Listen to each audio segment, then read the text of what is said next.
I am really thrilled to introduce John Quinn, whose job is something that I'd never heard of before. I'm not sure if you guys have. He is a presentologist.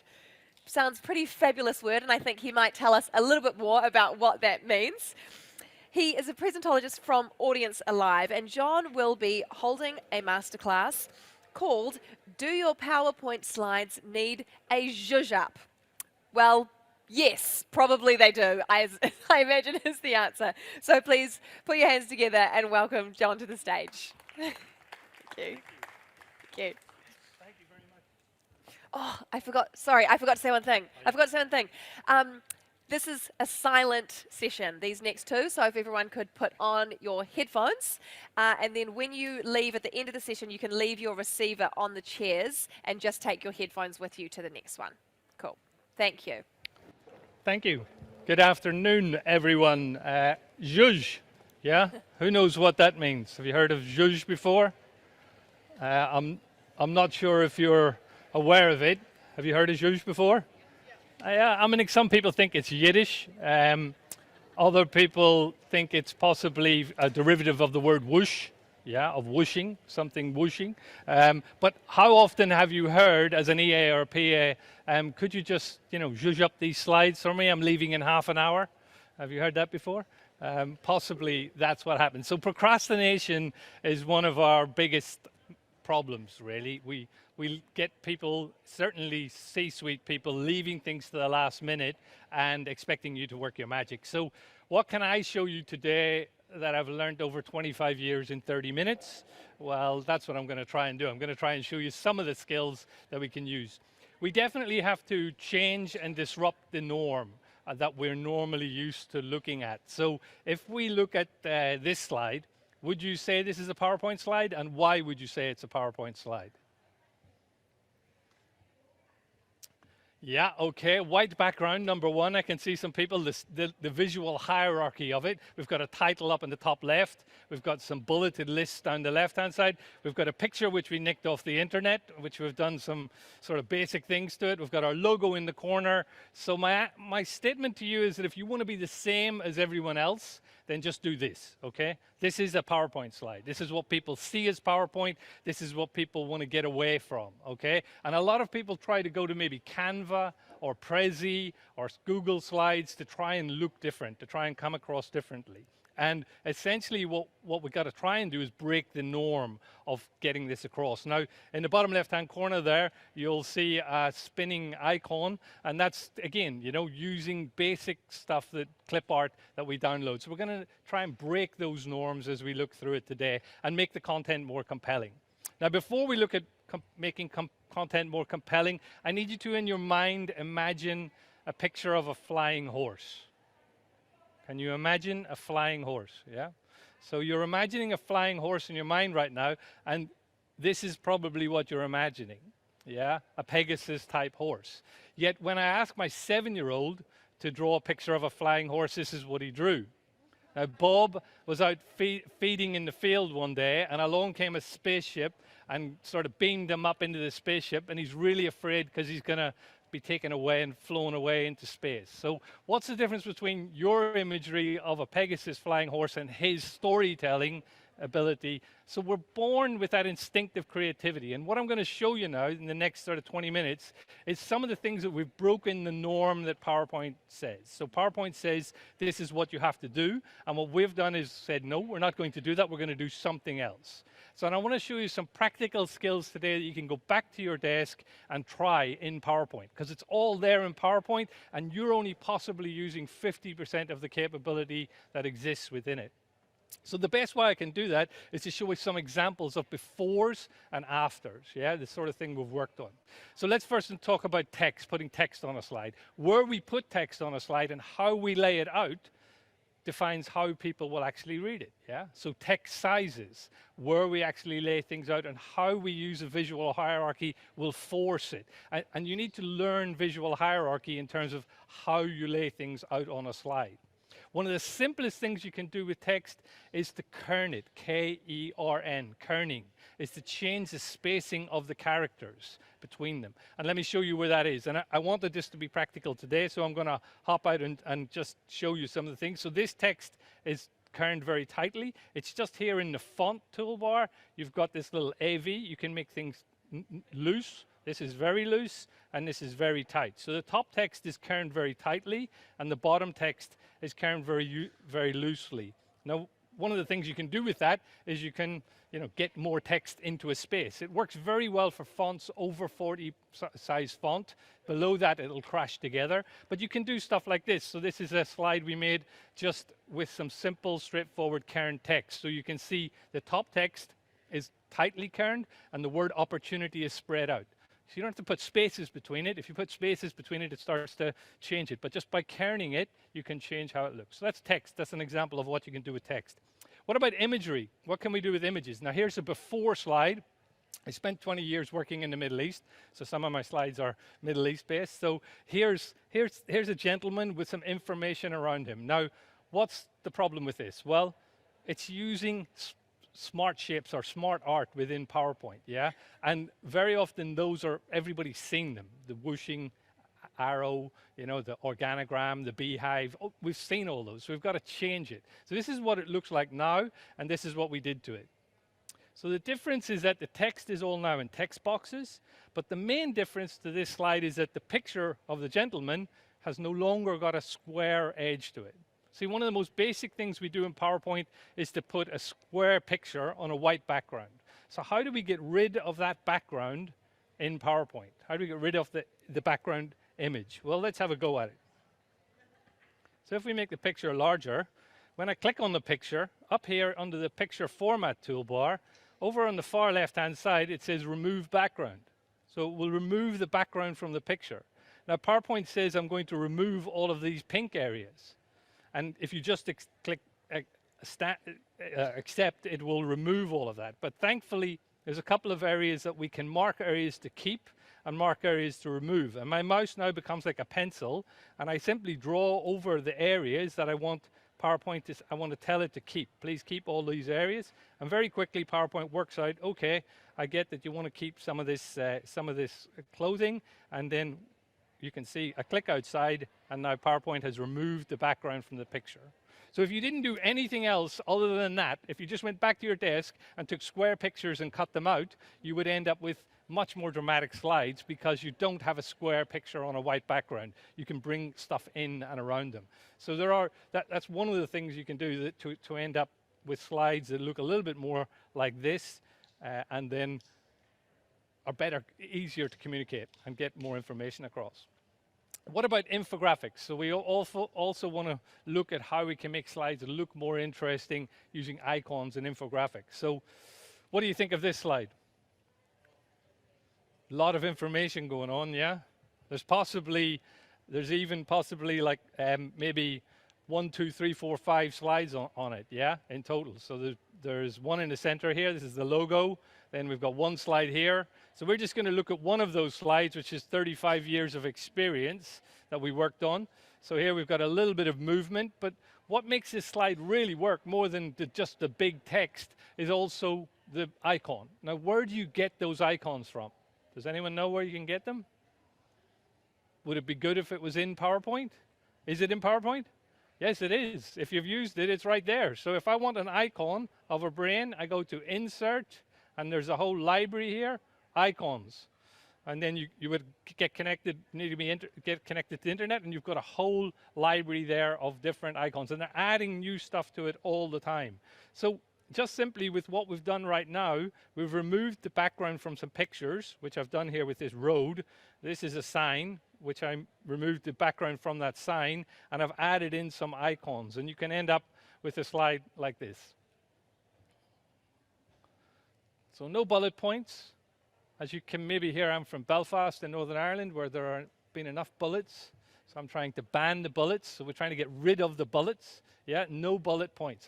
I've got nothing against segmented pieces of text on a slide, but bulleted lists are just going to drive people insane. Yeah, so how do we get rid of those bullets? Yeah, does anyone know where the term bullet came from? Bullet points?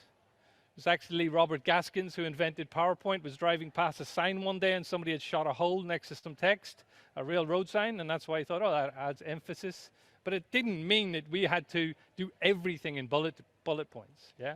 So we want to get rid of the bullet points, and the simplest way to get rid of bullet points is to bring in an icon. The simplest thing it is, just turn off the bullet and find an icon for it, and that will make it more impactful. Now, charts and tables. I know you've all got charts and tables out there, and you want to make them look more interesting. So how do we do that? Well, here's a 2 degrees slide before the same chart, right? This is what we did to it afterwards. So we changed the color background of the slide, and we put a millennial on the slide. Who doesn't love a millennial on their slide holding a placard? That's from icons, insert icons. Those people are in there, and that text is obviously on the slide. But what have we done with the actual chart? Well, the simplest things you can do to make a chart less PowerPointy is to remove these tick lines in the background. Yeah, you can literally just highlight those tick lines and you can turn them off. Yeah, you can remove them from the background. It then starts to form a block, and then you can bring in some animations. So in this version of it, we've wiped it from the bottom. So you can add an animation, wipe up, and when you're adding that animation, you can set the different effect options of it by series or by category. They're all just one click away. You don't have to become an animation expert here. They're all one click away, these different things. So that's what I've done is I've told it to wipe up and by the elements in the category. Tables, let's have a look at what we could do with a table. So what do we do with something like this? Well, again, very PowerPointy looking, very straightforward. So what have we done with it?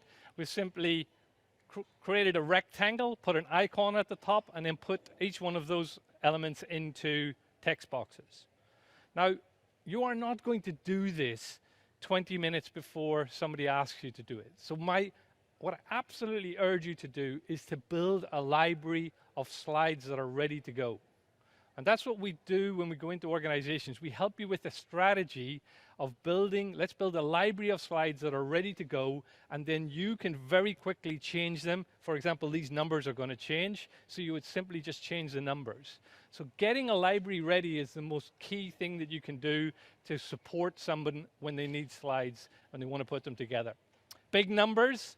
Everybody loves to see a big number. Well, instead of putting, a big number, make it really big. This is 200-point font on this slide, yeah? So really make it big. The icon is actually more of an illustration now, and those are also starting to become more and more available in PowerPoint, that you can insert an illustration. Dense slides like this, for example, for Colliers, we will typically break them down into data visualizations or icons, and this is what we did with this one. I was particularly proud of the little person going up the escalator. Yeah, okay. I was like, yeah, that's good. That's more what we want. Yeah, a little bit of motion, just a little bit of motion. But look at it, it's just two shapes, and so you can do something really simple like that, and playing with it and putting a picture in the background. So I spend my days, with people, 10 people in a room, training them. And quite often C-suite people now who want to learn how to do this, yeah, because they're the ones sitting on a plane going somewhere who want to change this type of stuff. So there's more and more movement towards let's learn how to do some of these things and be able to do it ourselves. Now, one of my favorite customers I met here 3 years ago, Susanna from Rothbury, and we built a whole suite of slides for Rothbury, and this is just one example of what you can do with PowerPoints. This is a timeline of Rothbury's sort of where they've come from. We all love a timeline. By the way, all we're doing here is we're pushing from one side to the other, so the slides are coming in from the right-hand side. So we're telling the story of Rothbury. So this could play in reception. It could be, it could be used for marketing. You can make a video out of it. These are just PowerPoint slides that are sliding across from one side to the other. Because of the constant line down the bottom, you've got these motions and movements, all made in PowerPoint, all ultimately changeable. Don't need to become a video editor. You can do all of this in PowerPoint, yeah? So it's not PowerPoint that's wrong, it's how we're using it. Now, the other thing that you can really focus in on is bringing in some video. And I want to show you some examples of things that you can do with video in PowerPoint by bringing in video. So here's a video we've created recently. The a slide we've created recently. The video was given to us. The video is playing in the background, but down at the bottom here, we've got editable PowerPoint information down the bottom. So this is just a black box, which has been given a transparency with an icon and some text boxes on top. But the video is playing in the background, so it's not just a static picture. The video is telling the story. And then one slide that I thought that really pushed it was this next one. Here are 3 videos playing at once. And I've found the PowerPoint can play up to 25 videos on one slide at the same time. But we're just using this as what we call a triptych, just a triptych, so 3 different pieces of information. And this is just to create an imagery. And those are just 3 vertically shot videos with text on top, if you want to get the message across. So video is your friend. So the zooming Earth here is a video of zooming into New Zealand, and then on top of it we have the logo of the helicopter company. Yeah, so that's, and we learn how to use video and what we can do with video. We can trim and edit video if necessary. Yeah, so there's different ways. So if you go into insert a video,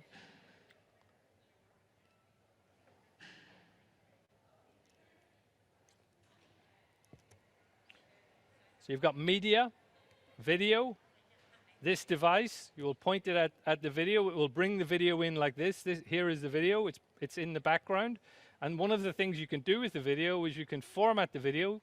PowerPoint's brilliant at formatting the video, it can do all sorts of things, but one of the key things that I think you might want to do sometimes under playback is trimming the video.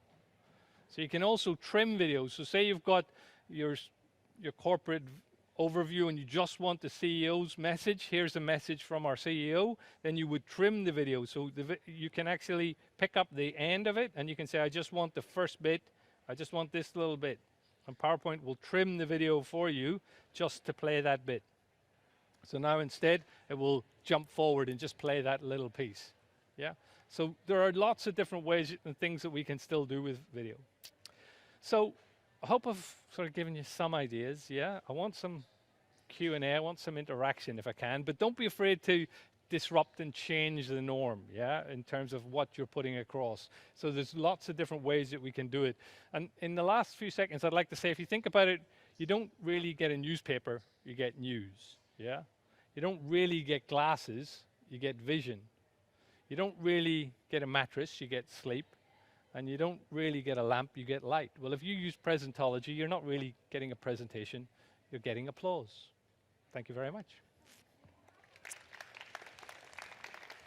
So look, I've got plenty of time for Q&A, and I may have some Q&A, and there are certainly other things that I can drop back and talk about, but what are the typical challenges that you guys are facing, and what could we do to help you in terms of getting help? Any ideas? Yeah, we got a question down here. Yep. I'm quite loud. Yeah. Often when we're doing them at work, they talk about embedding a video. Yep. Do we not have to do that if we do it that way? Embedding a video is when you insert a video from file or insert media video. Yeah. And I'm using PowerPoint for Office 365 here, just to be clear. Yeah. So if you're using earlier versions, like some people are still using PowerPoint for 2016. You need to go along to your IT department and go, excuse me, it's 2023, please, okay, right? We need the latest version of PowerPoint. It has all of these different features in it, yeah? There's no point in trying to do this in 2016, but so you insert a video, this device, and when you choose that video, it will ask you, do you want the video to go into PowerPoint? And it will, as default, go into PowerPoint. And that's where you want it. You want it in PowerPoint. Unless, of course, it's a 2 gigabyte video. Yeah, which is quite often happens. You get these massive videos, it's going to crash your whole PowerPoint, and PowerPoint will actually compress the videos for you. Yeah, so when you put in a big video, PowerPoint under info will actually, under the info, you can compress the video. Yeah, and I can show you how to do that. My contact details are up here for a reason. I want you to get in touch. I've got, over 25 years, we've built about 30 slides that are our ultimate PowerPoint guide. And we're happy to send it out to you so that you understand, you know, these are the key things. I couldn't get all of it together today for you. Yeah? Any other questions? Because I was going to just touch on some of the things that we need to not do as well in the time I have left, if you don't have any questions. Because quite often people ask me, you know, you've said all the things we should do, but what shouldn't we do? By the way, what I'm doing now is I'm unhiding slides. Do you use that? Yeah, so if you've got a deck of slides and you don't want to, you want to hide them, you don't have to delete them. You can just hide them. When you go into the slide sorter pane, you can just hide them. It's one of the key things you can do. So what are the key mistakes we see people doing when they're putting together slides? Well, using word art is one of the key mistakes we see people doing. Okay, do you remember this? Yeah, PowerPoint 2007, word art, it was really cool. And there's a booming sound or maybe a cash register or a ka-ching. Yeah, okay. So people tend to put every word they're saying on their PowerPoint slide. Although it eliminates the need to memorize your talk, ultimately it makes your slides crowdy, wordy, and boring, and you lose your audience's attention. So putting everything you're saying on a slide is a serious mistake, okay? You don't need to put every word. Where should the text that you're going to talk about? It should be on the notes pages. Does everybody know where the notes pages are? And you can present the notes pages. You can save the notes pages as a PDF for a handout. Yeah. So what we use the notes page down here is to put all of that information, and then you can drag it up from the bottom if my mouse will work. But you can use it. So the notes page down here, and you can also view the notes page, and you can print out the notes pages, and you can save it as a PDF. So that's a handout that's going to go. So that then frees up your slide for what you actually are going to have on the actual slide, yeah? So watch out for putting too much information on the slide. Spell checker, I don't need to say that to you guys, do I? Use a spell checker. Nothing kills a presentation like spelling mistakes. Bullets, yeah? So we're trying to get rid of the bullets. And I've mentioned to you that the way to get rid of those is to use an icon, yeah? So trying to get rid of bulleted lists, yeah, is as soon as you put up a bullet point, especially if you just use a black dot or a white dot, yeah, it's the standard default, you're going to get the default reaction. Watch out for colors, yeah, color theory, yeah. Now, my biggest problem is how many of you have got like slides that have not got a white background? Seems to be in corporate, everybody just goes, oh, let's have a white background. It's the default. Again, if you use a white background, then that's the default in PowerPoint. So you're going to get the default reaction from the audience. Try a different color in the background, yeah? But using colors that don't work together can create a lot of problems. So just make sure you've got contrast between them and that the information looks good. Now, any of these guys, anybody still using clip art definitely needs this, okay? Especially any of these, especially these screen beans over here. By the way, I'm using a really cool tool called Logitech Spotlight. They've discontinued it, but it allows me to put a spot on the screen and move around. So it's awesome if you're presenting lots of data and you want to zoom the audience's attention into something. I don't know why they discontinued it. You all should have bought more. They're quite expensive, $200, but people love them and they're a great way of presenting. You can also make your whole presentation interactive and move interactively through it using it. So please drop these clip art, yeah? Clip art. They're not there anymore, so you have to use icons or something else. Now fonts, yeah, I'm a fontist, yeah, so using poor fonts is a real problem, yeah, so try to use sans serif fonts, not the ones at the top. The ones at the top up here are hard to read, they can be, difficult to read, so we're looking for Tahomas, Arials, Verdanas, Calibris. You should have a corporate font, it should be a standard font, but play with that kerning thing I showed you and that'll change the look of it, so that it doesn't look so standard. But watch for really curly fonts. And PowerPoint is still awful at embedding fonts. Yeah? So choose a font that is embeddable. All right? So if you're not sure what to do, stick to Arials, Helveticas, Tahomas, Calibris. Those are the ones that you want to use. Punctuation changes meaning, ladies and gentlemen. A woman without her man is nothing. Is a completely different way. A woman without her man is nothing. Yeah, so changing punctuation, changing meaning, be very careful. If you're not good at this, go to Grammarly.com. You can actually get it plugged in to PowerPoint, so you can actually get a plug-in for Grammarly and it'll check the syntax of what you're using. But punctuation, very important. And then please, we mentioned this earlier, yeah, smart art, yeah, or any sort of these types of diagrams. They're all standard in PowerPoint and everybody has seen them. Again, you will get the default reaction if you use this. Just delete them. Do something else. You will generally see it's a sign of the drowning person. They will grab onto these and try and build them. I need you to make this organogram better. And believe me, I've spent a whole day just making one organogram. Who's spent a lot of time on an organogram?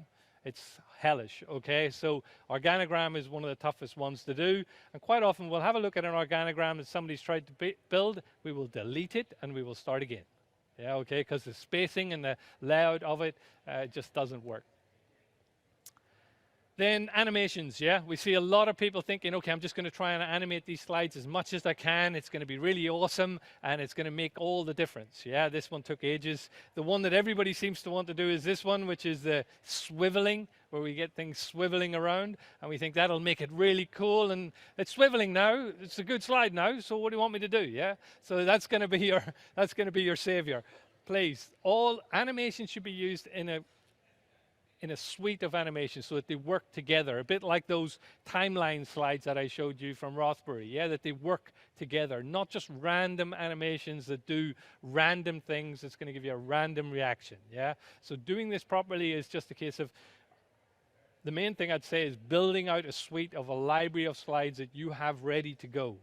And when someone arrives to you and says, I've got 40 minutes to leave, I need these 10 slides looking better, you can do it. Yeah, I don't see any other way of doing it. Cool. Any other thoughts or questions? I wanted to stick to my time today and leave you wanting more. Yeah, sure. Yeah, let's have a look at that. Yeah, that's actually just 3 vertically shot videos. A lot of people don't realize that PowerPoint, you can actually crop videos. So those videos were all brought in. So each one of those is a little video that's playing. Yeah. So each one is an individual video, and then all 3 videos under animations are being told to start playing. So they're all just being told start playing, and they're all looping. So they're all looping videos. The video loops automatically. A lot of it was down to the shooting of it. I mean, but you can actually crop videos as well. Yeah, do you know what cropping is? Yeah, so where you crop something like a picture. PowerPoint doesn't see a video anything more complicated than a picture moving 25 times a second. That's all it sees a video as. So you can do all the similar things that you could do to a picture, you can do to a video. So if you wanted to take that video and, kind of format the video to have a different format, to maybe make it, let's make it black and white, PowerPoint just allows you to jive with it. You can just tweak and edit it. But I remember talking to the marketing department about this, and they were like, oh, we can't put 3 videos on one slide. No way, it's going to be crazy. But actually, this is one of the most loved slides in the presentation because it allows the presenter to talk over it. It's got a lot of information going on in it, but you can talk to it. So video can really help you. And there's a lot of videos, there's actually royalty-free videos now within PowerPoint that you can go and get. I need a picture of a mountain, yeah, and maybe the clouds are moving slowly. So when we run our training courses, we tend to spend a bit of time on video, where we find videos. How do we download a video from YouTube? If we've got the rights to do it, how do we download a video from YouTube and get it into PowerPoint? That sort of stuff. That's all in that download. If you get in touch, we'll be able to do that. And you get in touch by scanning this QR code. Grab my details, and we can send you through those details, send you through the ultimate PowerPoint guide. Any other questions? No? You're all PowerPoint experts now? You're all presentologists? Yeah?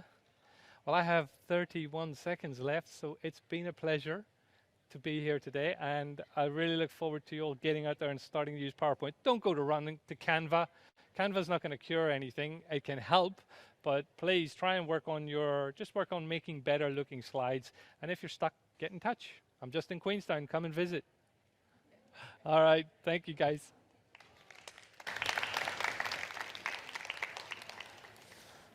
Thank you so much, John. That was so fantastic. Such wonderful practical advice. I feel like I make a lot of those mistakes. So a lot of you were saying, I was like, you're not supposed to do that? I thought that was what you were supposed to do. So anyway, that was illuminating. Thank you very, very much. Thank you.